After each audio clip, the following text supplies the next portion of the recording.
Alhamdulillah,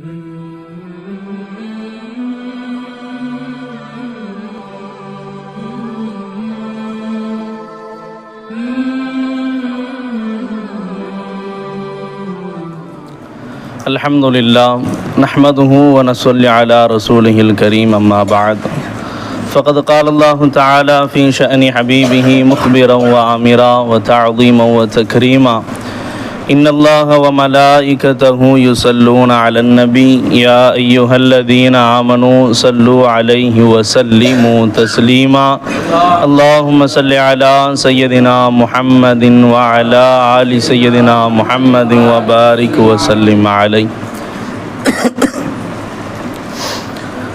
Alhamdulillah, அல்லாஹ் ஜல்லஷானுஹு தஆலாவினுடைய மாபெரும் கருணை நம்மை எல்லாம் முஸ்லிம்களாக முஃமின்களாக படைத்து, மேலும் கண்மணி முஹம்மதுர் ரசூலுல்லாஹி ஸல்லல்லாஹு அலைஹி வஸல்லம் அன்னவர்களின் அருள் நிறைந்த உம்மத்தில் ஒருவராக ஆக்கிய அல்லாஹ்விற்கே அனைத்து புகழும்.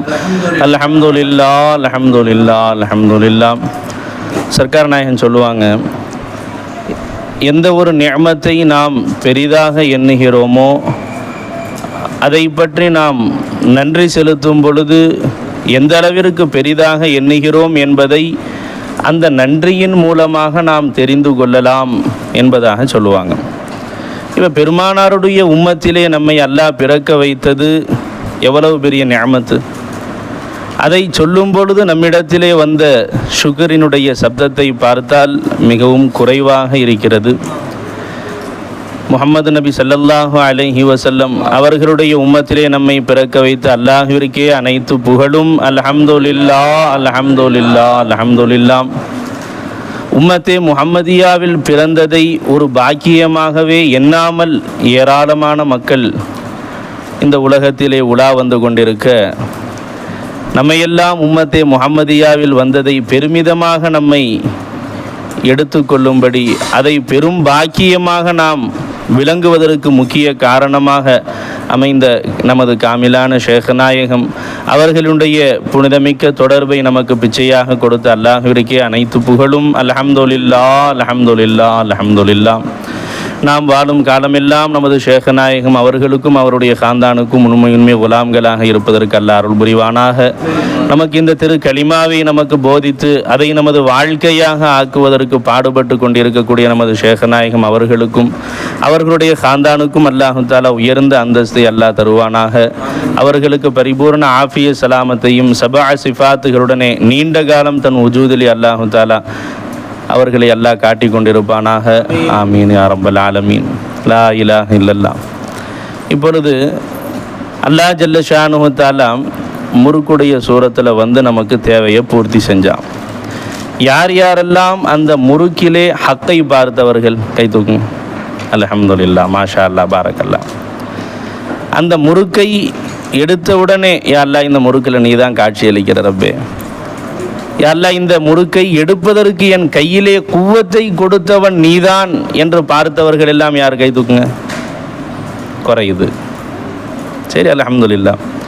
அதை எடுத்து வாயில் வைத்த பிறகு அதை மெல்லும் பொழுது நிஸ்பத் குவத்து பார்த்தவர்கள் யார்? அல்ஹம்துலில்லாஹ்.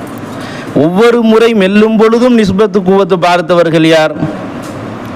இது என்ன வகுப்புமா? தரீகத் பயிற்சி வகுப்பு. விளங்குச்சா? சிந்தனைகளை நம்ம என்ன பண்ணக்கூடாது? செதற விடக்கூடாது. பேசுபவர்களிலும் கேட்பவர்களிலும் இருந்து நம் தேவைகளை பூர்த்தி செய்பவன் யாருமே இல்லை இல்லல்லா. என்னில் ஐனாக இருந்து இந்த கலாமை வெளியாக்குபவன் யாரும் இல்லை இல்லல்லா. உங்களில் ஐனாக இருந்து சமாஅத்தை வெளியாக்கி உங்களுடன் ஐனாக இருந்து சமியாகி அல்லாஹுதான் கேட்க வைக்கிறான் என்ற அந்த உணர்வையும் நாம் என்ன செய்ய வேண்டும்? மனதில் கொண்டு வர வேண்டும். எப்போ ஒரு வஸ்துவில் நாம் ஹக்கை சேர்த்து பார்க்கிறோமோ அப்பொழுதுதான் அந்த வஸ்துவை உண்மையான முறையிலே நாம் பார்க்கிறோம். அந்த பார்வைக்கு பெயர்தான் உண்மையான பார்வை. இல்லை என்று சொன்னால் போலியை பார்த்து, நிழலை பார்த்து நாம் எல்லாம் ஏமாந்து போய் கொண்டிருக்கிறோம் என்றுதான் பொருள். அதுக்கு தான் நமக்கு ஷேக் நாயகம் நமக்கு கற்றுக் கொடுத்துருக்கிறாங்க முராகபா. ஒவ்வொரு வஸ்துவிலேயும் ஹக்கை சேர்த்து பார்ப்பதற்கு முஷாஹதா என்று சொல்லப்படும். தன் அல்லாத பிறவற்றிலே ஹக்கை சேர்த்து பார்ப்பதற்கு முஷாஹதா. எப்பொழுது தன் அல்லாத மற்ற வஸ்துக்களிலே ஹக்கை சேர்த்து பார்க்கக்கூடிய பாக்கியம் கிடைக்கும்? சல்மான் சொல்லுங்க, எப்போ கிடைக்கும்? தன்னில் ஹக்கை சேர்த்து பார்த்தால்தான் அந்த பாக்கியம் கிடைக்கும். சர்க்கார் நாயகம் அதான் சொல்லுவாங்க, முராகபா ரூ நுமாயே முஷாஹதா, முஷாஹதாவிற்கு முராகபா தான் வழிவகுக்கும் என்று நமது ஷேக் நாயகம் சொல்லிக் கொடுத்தாங்க. அல்லாஹுடனே நாம் தனித்திருக்க வேண்டும். இப்பொழுது சிஷ்டியா ஷேகுமார்களுடைய வரலாறை நமது ஷேக் நாயகம் நமக்கு சொல்லிக் கொண்டிருக்கிறார்கள். ஏன் அதை நமது வாழ்வாக ஆக்க வேண்டும் என்பதற்காக வேண்டி அதிலே வரிசையாக சொல்லிக் கொண்டு வரும் பொழுது ஹாஜா குத்துபுத்தீன் பக்தியாரி காக்கி ரஹமத்துல்லாஹி அலைஹி எஜமானை பற்றி சொல்லும் பொழுது, எஜமான் யார் அவர்கள்? ஹாஜா மொயினுத்தீன் சிஷ்டி அஜ்மீரி எஜமானுடைய ஹலீஃபா. அவர்களுடைய நிலைப்பாடு எந்த அளவிற்கு எப்படி இருக்கும் என்று சொன்னால், சர்க்கார் நாயகம் சொன்னாங்க, மிகுதமாக அவர்கள் தனிமையை விரும்புவார்கள், தனிமையிலே அமர்ந்து முராகபாவிலே அமர்ந்து விடுவார்கள் என்பதாக நமக்கு சர்க்கார் நாயகம் சொன்னாங்க. அது மட்டுமல்லாமல் முந்திய காலகட்டத்தில் இருந்த ஷேகுமார்கள் எல்லாமே எப்படி வாழ்ந்தார்கள் என்று சொன்னால், தன்னை ஹக்கோடு சேர்த்து வாழ்ந்தார்கள். ஒவ்வொரு வினாடியும் முராகபாவிலே ஹக்கோடு சேர்ந்து இருப்பதை அவர்கள் ஆசைப்பட்டார்கள். எவ்வாறு? முராகபாவின் மூலமாக.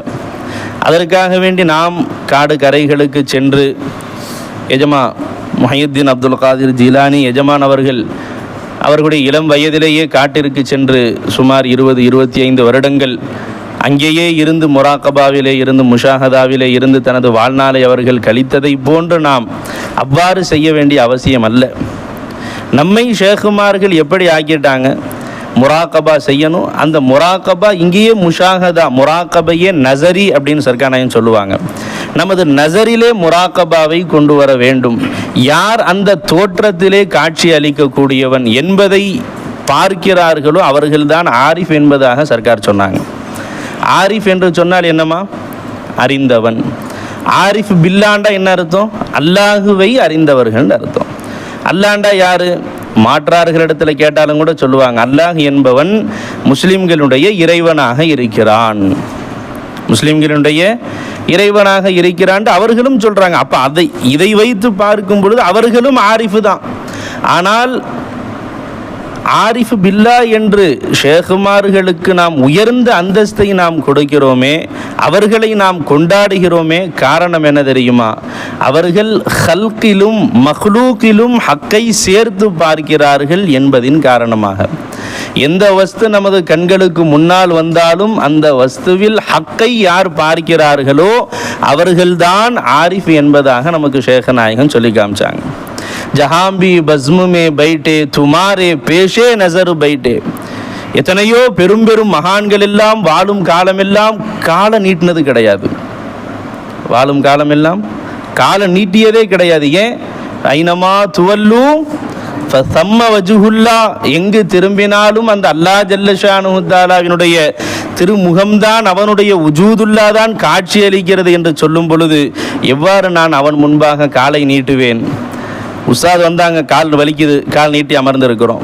உஸ்தாத் வந்தாங்க, என்ன பண்ணுவோம்? நம்ம உடனே காலை மடக்கிக்கிறோம். ஏன்? அவர்களின் மீது உள்ள கண்ணியத்தின் காரணமாக, அவர்களின் மீது உள்ள மரியாதையின் காரணமாக காலை மடக்கிக் கொள்கிறோம் அல்லவா? அதே போன்று எத்தனையோ மகான்கள் வாழும் காலமெல்லாம் கால் நீட்டியது கிடையாது. அல்லாஹு அக்பர்.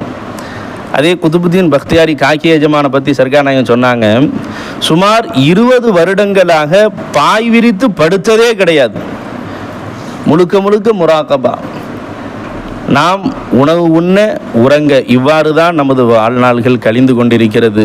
அப்போ அவர்கள் மகான்களுடைய வாழ்க்கை எவ்வாறு கழிஞ்சிச்சுமா? அல்லாவோட சேர்ந்திருக்கணும். குன் மா அல்லா, அல்லாவுடனே சேர்ந்துரு. அதைத்தான் நம்மிடத்திலே வர வேண்டும் என்பதற்காக வேண்டி ஷேகுமார்கள் எல்லாம் பாடுபடுகிறார்கள். எந்த செயலை செஞ்சாலும் உன்னால் சுயமாக செய்ய முடியாதுப்பா. ஏன்? நீ ஜாத்தில் அதமாக இருக்கிறாய், சிஃபாத்தில் நாகிஸாக இருக்கிறாய், அஃஆல்ல மஜ்பூராக இருக்கிறாய், ஆசாரில் முஹ்தாஜாக இருக்கிறாய். நாம் எல்லாம் ஆஜிஸாக இருக்கிறோம். எந்த செயலையும் நம்மால் சுயமாக செய்ய முடியுமா? எதையும் சுயமாக செய்வதற்கு நாம் சக்தியற்றவர்களாக நாம் இருக்கிறோம். ஆனால் ஆஜிஸாகிய நம்மிலிருந்து இஜ்ஸ் வெளியானால் அது ஆச்சரியம் அல்ல. இயலாதவர்களிடமிருந்தும் இயலா தன்மை வெளியாகுமேயானால் இதை எடுக்கிறோம். இந்த தஸ்பீஹ் மிஷினை எடுக்க முடியாவிட்டால் இது ஆச்சரியம் அல்ல, இதை எடுப்பது தான் ஆச்சரியம். என்னப்பா நாம் எல்லாம் ஆஜிஸ் என்று சொல்லுகிறோம், ஆனால் நம்மிடமிருந்தும் அதற்கு நேர் எதிர்ப்பதமான குவத்து வெளியாகிறது. எவ்வாறு இந்த குவத்து வெளியாகிறது என்று சொன்னால், காதிரே முத்தலக்காக இருக்கக்கூடிய ஹக்கு ஜல்ல ஷானுஹு தஆலா நம்முடனே ஐனாக இருந்து இந்த குவத்தை அல்லாஹ் வெளியாக்குகிறான் என்பதை நமக்கு ஷேகநாயகம் காட்டி கொடுத்தாங்க. ஏன்னா சர்க்கார் நாயகம் சொல்லுவாங்க, எங்கேயாவது குவத்து வெளியாகுச்சுன்னா நல்லா கவனிச்சுக்கமா, நல்லா விளங்கிக்கமா, அங்கே ஹக்கு ஜல்ல ஷானுஹு தஆலா இருக்கிறாங்கிறத விளங்கிக்க. ஏன் அப்படின்னு சொன்னால் அல்லாஹ் என்ன சொல்கிறாமா, அன்னல் குவத்த லில்லாஹி ஜமியா, ஆற்றல் அடங்கல் அனைத்திற்கும் சொந்தக்காரன் யாருமே இல்லை, இல்லல்லா அல்லாஹுதான் அனைத்து ஆற்றல், பவர், சக்தி, எனர்ஜி என்று எதுவெல்லாம் இருக்கிறதோ அனைத்திற்கும் சொந்தக்காரன் யார்? அல்லாஹ் மட்டுமே அல்லாஹ் சொல்லிட்டான். அப்ப சிருஷ்டிகளிடம் இருந்தும் குவத்து வெளியாகிறது என்று சொன்னால் அந்த குவத்து யாருடைய குவத்? ஹக்குடைய குவத்து. இப்ப சிஃபாத்தையும் தாத்தையும் பிரிக்க முடியுமா? எங்கு ஹக்கு ஜல்ல ஷானுஹு தஆலாவுடைய சிஃபத் வெளியாகுதோ அங்கேதான் ஹக்கு ஜல்ல ஷானுஹு தஆலாவும் இருக்கிறாமா, அந்த வஸ்துவிலே மௌலா இருக்கிறாங்கிறத நீங்க விளங்குங்க என்பதாக சர்க்கார் நாயகம் சொன்னாங்க. அப்ப எதை பார்த்தாலும் எவ்வாறு பார்க்கணுமா? நமது அகக்கண் சர்க்கார் நாயகம் சொல்லி காமிச்சாங்க ஒரு தடவை. இந்த அகக்கண் இருக்கு பார்த்தீங்க, புறக்கண் இருக்கு பார்த்தீங்களா கண்ணு, இந்த வெளிக்கண், இந்த கண்ணுக்கு முன்னால் இருக்கக்கூடிய எந்த வஸ்துவுமே தெரியலை. பார்த்தா எதுவுமே எல்லாம் பிளாங்காக தெரியுது, ஒன்றுமே இருப்பதை போன்று தெரியலை. அப்போ இந்த கண்ணுக்கு என்ன பேர் சொல்லுவாங்க? பார்க்கும் கண் என்று சொல்லுவார்களா, குருடன் என்பதாக சொல்லுவார்களா? குருடன் தான் சொல்லுவாங்க.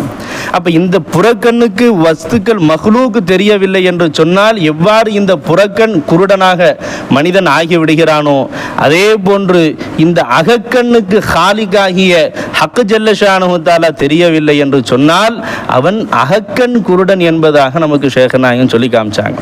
அப்ப அகக்கண் குருடனாக இருந்து கொண்டிருந்த காலம் ஒன்று இருந்தது. ஆனால் அந்த கண்ணுக்கு ஆபரேஷன் செய்து எந்த வஸ்து வந்தாலும் அந்த வஸ்து சுயமாக வராது, அந்த வஸ்துவுடனே அல்லாஹ் ஐனாக இருக்கிறான் என்று ஒவ்வொரு வஸ்துவிலேயும் ஹக்கை சேர்த்து பார்க்கக்கூடிய பாக்கியத்தை நமக்கு ஷேக் நாயகம் பிச்சை போட்டாங்க. இப்போ காலையில் பிள்ளைங்களை பார்க்கக்கூடிய பாக்கியத்தை சர்க்கார் பிச்சை போட்டாங்க. அந்த குழந்தைகளை பார்க்கும் பொழுது ஏன்னா ஷேக் நாயகத்துடைய அவங்களுடைய தொடர்பில் இருந்த பரக்கத், ஏன்னா இந்த கண்ணுக்கெல்லாம் ஹக்கை தரிசிக்கக்கூடிய ஒரு பாக்கியம் கிடைக்குமா என்று பார்த்தால் அது ஷேக் நாயகத்துடைய தொடர்பு தான். ஏன்னா பார்ப்பதற்குரிய தகுதியற்ற கண். ஏன்னா ஹக்கு ஜல்ல ஷானுஹு தஆலா எப்படியாப்பட்டவன்? பரிசுத்தத்திலும் பரிசுத்தவானாகிய அல்லாஹ் ஜல்ல ஷானுஹு தஆலாவை பார்ப்பதற்கு இந்த கண்ணுக்கு ஒரு தகுதி இருக்க வேண்டும் என்று அல்லாஹ் நிர்ணயித்திருப்பானேயானால் இந்த கண்ணுக்கெல்லாம் என்ன தகுதி இருக்கிறது? ஆனால் எந்த வஸ்து முன்னால் வந்தாலும் இந்த வஸ்துவிலே நீதான் ஐனாக இருக்கிறாய் என்று ஹக்கை பார்க்கக்கூடிய பாக்கியத்தை அல்லாஹ் ஜல்ல ஷானுஹு தஆலா நமக்கு ஷேகுமார்களுடைய தொடர்பில் இருந்த பரக்கத்தில் அல்லாஹ் கொடுத்தான். ஏன் அப்படின்னு சொன்னாமா, அதுவும் எஜமானுடைய நசரில் நம்ம உட்காரணும். ஏன் அப்படின்னு சொன்னா உலகத்தில் உள்ள எல்லா நபர்களும் நம்மை நாமாக பார்ப்பார்கள். அப்துல் ரஹ்மான் சொன்னாக்க அப்துல் ரஹ்மான் என்பதாகத்தான் பார்ப்பார்களே ஒழிய இந்த வஸ்துவிலே மௌலாவை சேர்த்து பார்ப்பார்களா? இல்லவே இல்லை. அவ்வாறு மௌலாவை சேர்த்து பார்த்து நம்மை சீர்திருத்தக்கூடியவர்கள் யார் என்று சொன்னால் அது ஷேகுமார்கள் தான் அன்பார்களே. அல்லாஹ் ஜல்ல ஷானுஹு தான் நமக்கு ஷேகுமாருடைய தொடர்பு அல்லாஹ் நமக்கு பிச்சையாக கொடுத்துருக்கிறான்.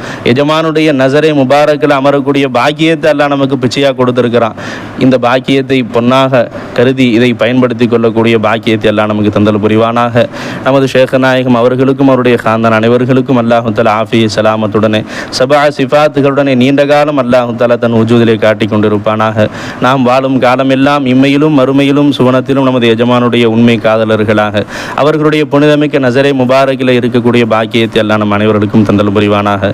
எஜமானுடைய உள்ளத்தில் மிகப்பெரிய இல்லம் கட்டி வாழக்கூடிய பாக்கியத்தை எல்லாம் நமக்கு தந்தல் புரிவானாக. ஆமீன். வாஹிரு தஅவானா அனில் ஹம்துலில்லாஹி ரப்பில் ஆலமீன். அஸ்ஸலாமு அலைக்கும்.